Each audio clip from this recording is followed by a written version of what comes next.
en frases, en lemas que nosotros le decimos a nuestros corazones. ¿Saben? La mayoría de nosotros tenemos algún lema, alguna frase que consciente, verbalizada o quizás inconscientemente, repetimos, nuestro corazón la copia y esa frase dicta nuestra manera de vivir. Por ejemplo, hay gente que dice o vive bajo la frase, el vivo vive de... ¿Qué se está diciendo esa persona? Aprovechate de otro, aprovechate del débil, aprovechate del vulnerable, sé tú más vivo, crea condiciones injustas para tú tener provecho. ¿Sí? Hay otras frases también, dio papaya, como para querer justificar determinadas vivezas. Entonces resulta que hay gente que dice eso, no, vive bajo el dio papaya, y resulta que si yo dejo mi teléfono en una silla, esa persona lo vio, lo agarró, yo di papaya, o sea, es culpa mía. No es culpa de él. Él no hizo nada malo. Fui yo que di papaya. Y hay cantidades de frases que tenemos, y vuelvo a decir, algunas, hay personas que sí las dicen y viven bajo el lema de el vivo vive del bobo. Hay otras personas que no la dicen, ni siquiera la conocen, pero también viven guiados por esa frase. Hay otras frases también que marcan la conducta de las personas. Gente que crece con las frases de tú eres torpe, tú eres un burro, es que yo me lo merezco. Y mucha gente, de hecho, gran cantidad de las personas que han sido abusadas viven con la culpa de yo me lo merezco. Fui yo, es que yo estaba ahí, es que yo me vestí de tal manera, es que yo provoqué. Y crecen y pasan toda una vida siendo víctimas porque la frase que han agarrado en su corazón es yo me lo merezco. Hoy quiero que pensemos en esas frases. Si no tienes un lema, empieza a buscarlo, porque seguramente sí hay frases que moldean tu carácter, moldean tu conducta y determinan cómo tratas a otros y cómo te relacionas con otros. Quiero que con esa idea de las frases entremos al capítulo 6, pero desde el verso 12 al 20. Porque lo que está haciendo Pablo, y es un poco para explicar por qué me salto los primeros versos, Pablo termina en el capítulo 5 exhortando a la iglesia, hey, ustedes quiten ese malvado de entre ustedes. Recuerden, era un pecado sexual terrible que estaba cometiendo alguien de la iglesia, y le dice, miren, quítenlo porque ustedes pueden hacerlo, porque ustedes sí pueden juzgar, porque ustedes sí tienen palabra para exhortar. El 6, del 1 al 12, explora la idea del juicio y saca algunas ideas de, hey, ¿cómo es posible que ustedes tienen pleitos y van a tribunales no cristianos? Y tiene algunas ideas relacionadas con el juicio. Luego en el 12 vuelve a tomar el tema de la inmoralidad, pero ahora lo va a enfocar Pablo con esa idea de ¿qué frase estás diciendo tú? Y quiero que vayamos a 1 Corintios capítulo 6, versos del 12 al 20. Y dice así, todo me está permitido, pero no todo es para mi bien. Todo me está permitido, pero no dejaré que nada me domine. Los alimentos son para el estómago y el estómago para los alimentos. Así es. Y Dios los destruirá a ambos. Pero el cuerpo no es para la inmoralidad sexual, sino para el Señor, y el Señor para el cuerpo. Con su poder Dios resucitó al Señor, y nos resucitará también a nosotros. ¿No saben que sus cuerpos son miembros de Cristo? ¿Tomaré acaso los miembros de Cristo para unirlos con una prostituta? ¡Jamás! ¿No saben que el que se une a una prostituta se hace un solo cuerpo con ella? Pues la Escritura dice, los dos llegarán a ser un solo cuerpo. Pero el que se une al Señor se hace uno con Él en espíritu. Huyan de la inmoralidad sexual. Todos los demás pecados que una persona comete quedan fuera de su cuerpo, pero el que comete inmoralidades sexuales peca contra su propio cuerpo. ¿Acaso no saben que su cuerpo es templo del Espíritu Santo, que está en ustedes y al que han recibido de parte de Dios? Ustedes no son sus propios dueños, fueron comprados por un precio. Por tanto, honren con su cuerpo a Dios. Vamos a orar. Padre, anhelo, Señor, que esta mañana el deseo de nuestros corazones sea honrarte con todo a ti, Señor. Que esta palabra, Señor, nos haga pensar en esas cosas que nos estamos diciendo, que están guiando nuestra vida, Señor. Por favor, Señor, te pido que nos hables, que prepares nuestros corazones, Señor, que quites toda distracción, Señor, que destapes oídos, Señor, para escuchar tu voz. Te lo pedimos, Dios, en tu nombre santo. Amén, Señor. Amén. Así que Pablo hace básicamente 3 cosas en este capítulo. Número 1, toma un problema que era emblemático en la iglesia de Corintio. Era el tema de la inmoralidad sexual. Había un templo que tenía unas 1000 prostitutas sagradas. Solo un templo. Eso era algo muy común en la ciudad. Corinto era una ciudad bastante libertina. Entonces Pablo va a tomar ese ejemplo, que es un ejemplo de la ciudad, un pecado de la ciudad, y lo utiliza para confrontar a 2 bandos que están en la iglesia de Corinto. Porque lo interesante es, y aquí es donde uno tiene que empezar a pensar, wow, ¿qué iglesia somos? Recuerden, Corintios es una carta que está escrita a la iglesia. Le está hablando a la iglesia, no se está hablando a nosotros. Y hay pecados de inmoralidad sexual en esa iglesia, igual que en nosotros. Esto no es una carta para los de afuera, para decir, ay, sí, ustedes que usan prostitutas. No, ustedes, miembros de la iglesia, que están con prostitutas. Eso es lo que Pablo les está diciendo. Y Pablo enfrenta a 2 bandos que parece que están aquí en la iglesia de Corintio. Recuerden que uno de los problemas con los que comienza Pablo hablando desde el capítulo 1, 2, es que parece que hay divisiones, que hay grupitos que dicen yo soy de tal, yo soy de fulano. Esos bandos tenían ideas específicas y tenían lemas específicos. Pablo ataca esos 2 bandos a través de 2 de sus lemas más, 2 lemas importantes de estos grupos, para después decirles, miren, todos necesitamos ciertamente guiarnos por algún tipo de lema. No es que eso sea malo, lo que necesitas es el lema correcto. Entonces Pablo ataca ese problema, les muestra a los 2 bandos, hey, ustedes están equivocados, deben tener el lema correcto.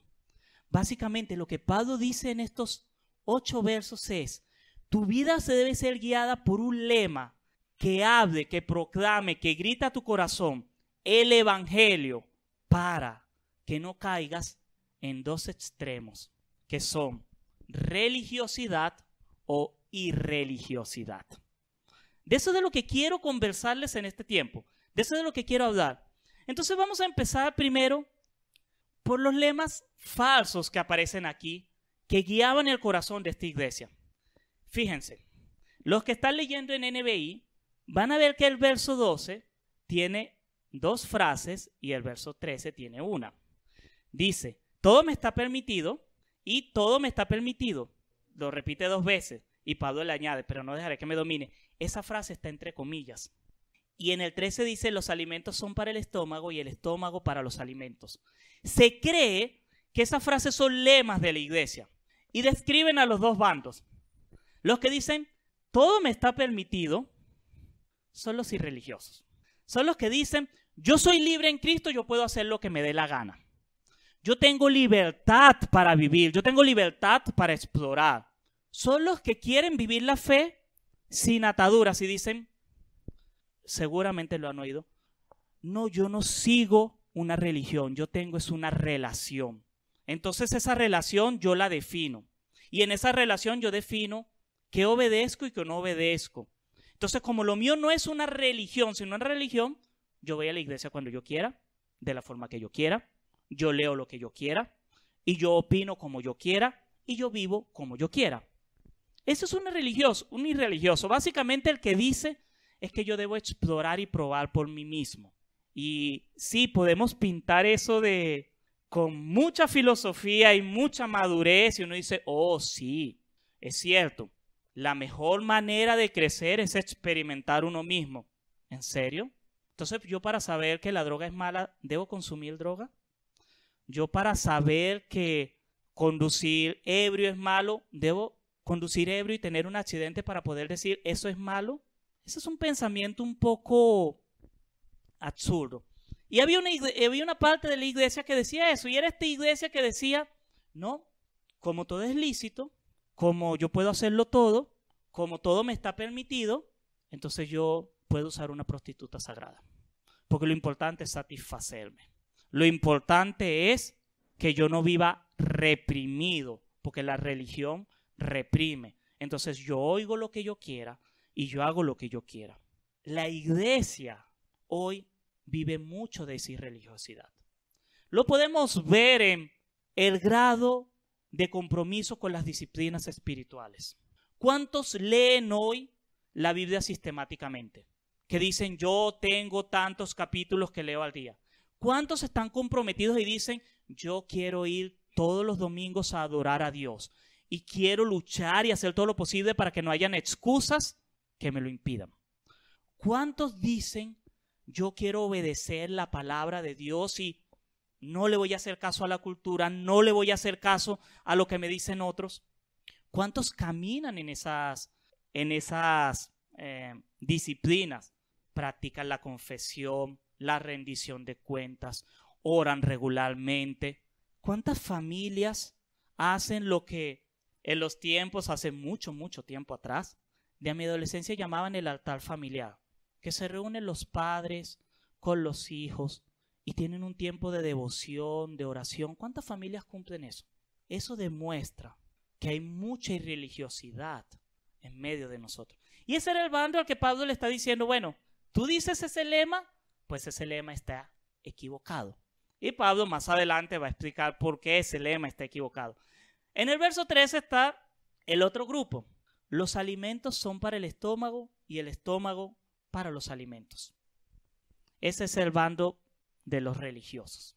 Ese es el bando de los que siguen reglas, de los que creen que la vida cristiana es empezar a cumplir una serie de nos y sís y debes y no debes, y en eso, y si yo me mantengo firme ahí, esos son los que empezaban a criticar los alimentos, a los que empezaban a criticar el tipo de comida, a los que empiezan a criticar el tipo de vestimenta. Esos son los que se paran y dicen, ser creyente es tener una Biblia gigante y cargarla todo el día bajo el brazo. Ser creyente es escuchar este tipo de música. Ser creyente es ponerte este tipo de ropa. Ser creyente es asistir a este tipo de lugar, a este tipo de tantas veces, y no importa si me estoy durmiendo, no importa, no, lo importante es que estoy. Y empiezan a hacer. Pablo quiere recordarle a ambos bandos que si tú eres irreligioso, te vas a extraviar, porque tú no puedes definir por ti mismo la santidad. Necesitas que alguien la defina por ti. Eso es como yo querer inventarme mi propia medida y yo mismo ser la medida. No tiene sentido. Yo no puedo ser juez y parte. Yo no puedo andar por la vida diciendo lo que es bueno y lo que es malo lo decido yo. Yo necesito un referente externo. Ese es el peligro con el irreligioso. El irreligioso dice, no, yo no le hago caso a ningún pastor, yo obedezco lo que dice mi corazón. Cuidado, el corazón engaña.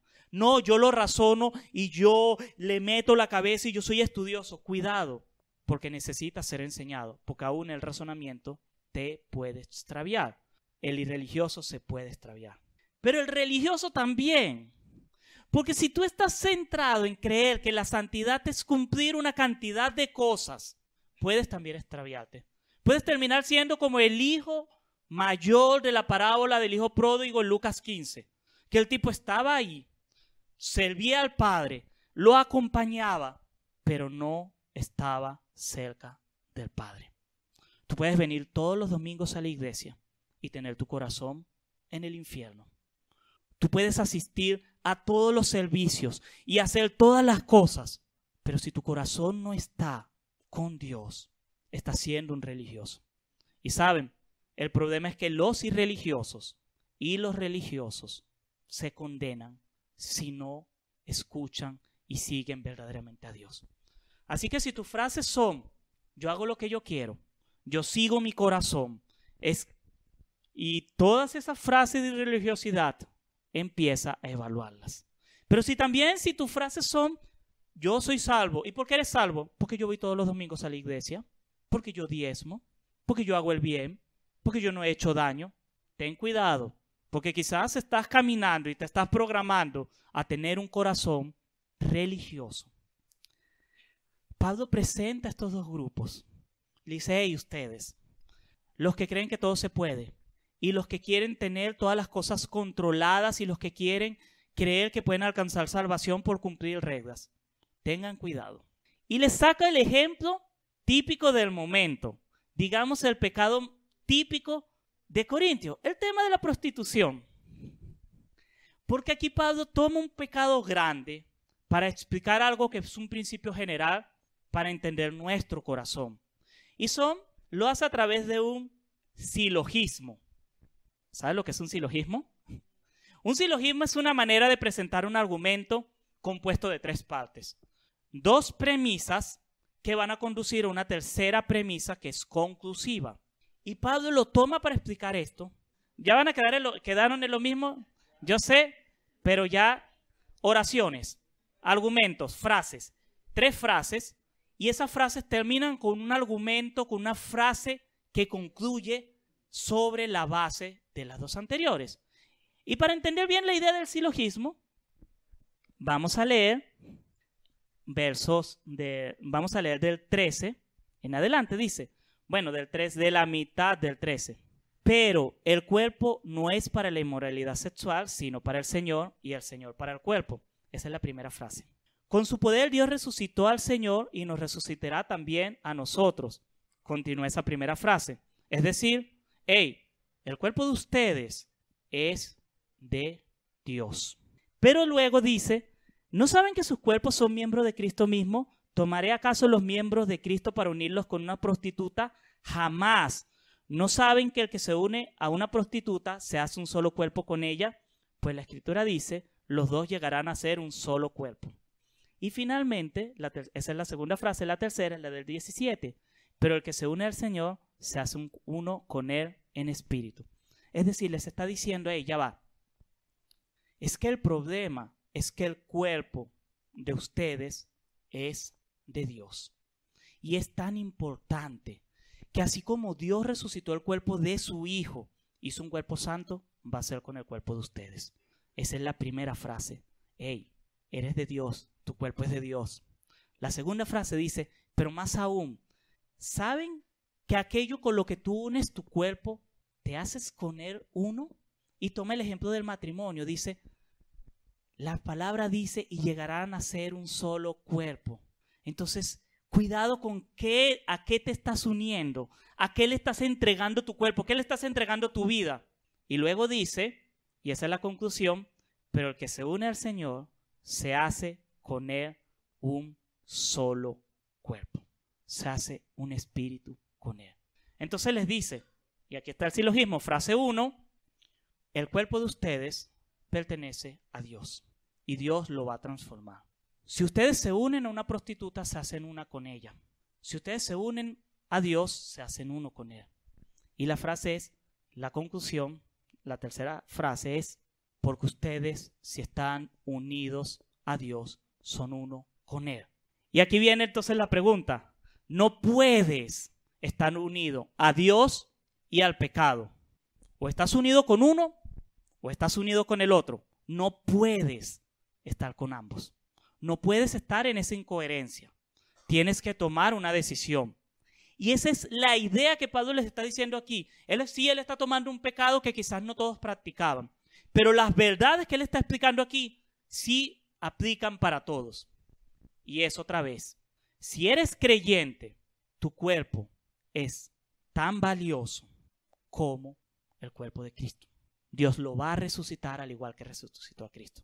Y eso implica que va a derramar el mismo poder que les ha dado el mismo Espíritu Santo. Entonces debes tener cuidado con cómo tratas tu cuerpo.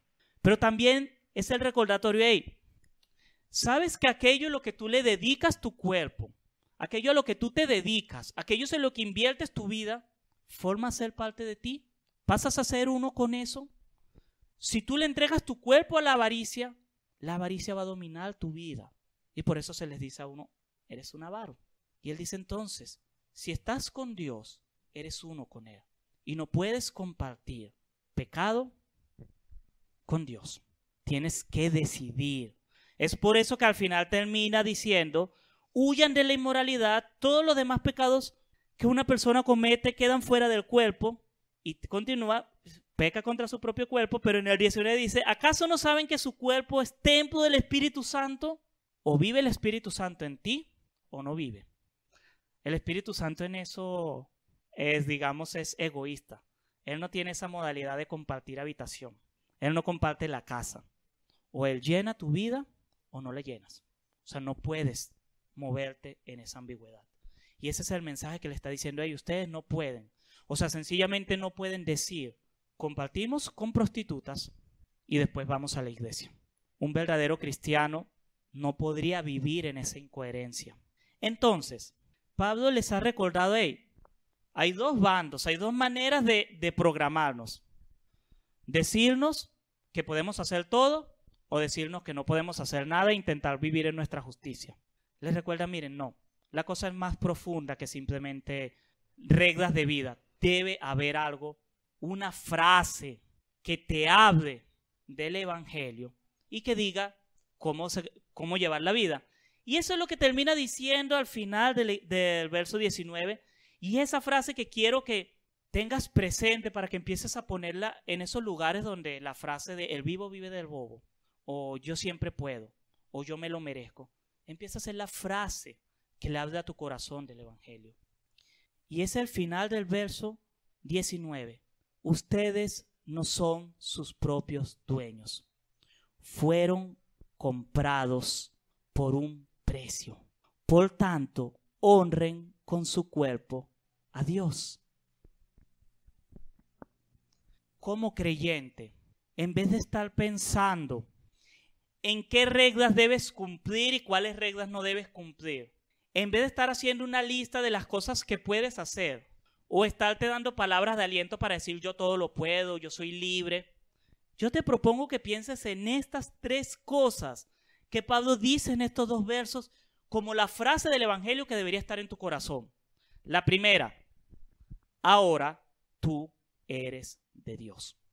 No perteneces a la cultura, no perteneces a tus pasiones, no perteneces a tus miedos ni a tus pecados, perteneces a Dios. Esa es la frase que debería estar en tu corazón. Ahora yo soy de Dios. Cuando sientes ese deseo de que el pecado te quiera arrastrar y dices, es que ya no aguanto porque la carne es débil, es que yo soy así, ya va, ahora eres de Dios.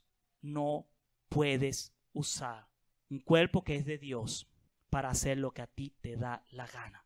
Cuando sientes que el miedo te está acorralando y estás paralizado y tienes miedo de decir, no sé, de hablar sobre una injusticia, tienes miedo de decir, esto está mal, te sientes poca cosa, tu cuerpo es de Dios.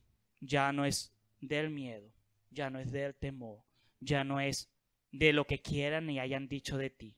Tu cuerpo es de Dios. Pero lo segundo, porque es donde descansa esta idea de que tu cuerpo es de Dios, es que tienes un nuevo valor. Porque como dice Pablo, fueron comprados por un precio. Y saben, es el precio más alto que se haya podido pagar por alguien. Porque es el precio de una vida infinita. Ni siquiera es decir, es que fue una vida buena, es una vida infinitamente buena y santa la que pagó el precio por ese cuerpo tuyo. Es la vida de Jesucristo, es la vida del Hijo de Dios. Entonces, no puedes decir, yo peco porque soy así o porque siento mucha presión, porque por ti se pagó un precio muy, muy alto. Y eso es lo que Pablo quiere decirle, es un precio alto el que yo pagué. Es el precio de sangre, es el precio de la vida del Hijo de Dios para que tú busques la santidad.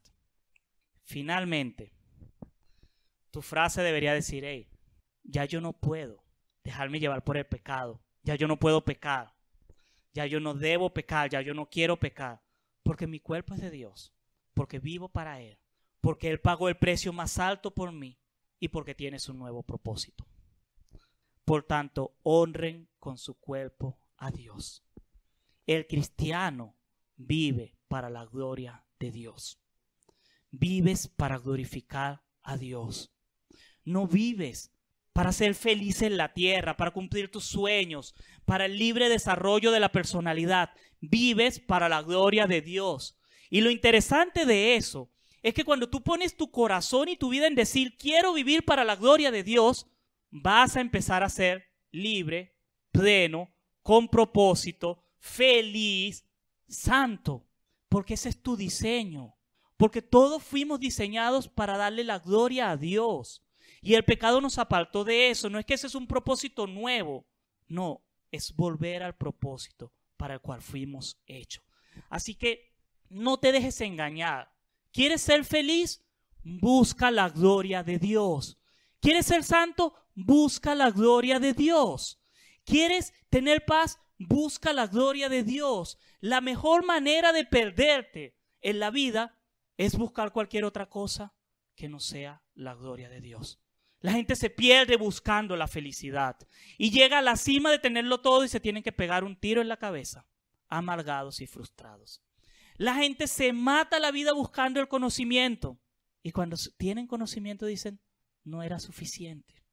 Y la gente dice, yo quiero ser feliz. ¿Quieres ser feliz? Busca la gloria de Dios, porque es la única cosa que te va a dar felicidad. Esas tres ideas ya no te perteneces a ti mismo, sino le perteneces a Dios. Tienes una nueva identidad por un precio que se pagó por ti.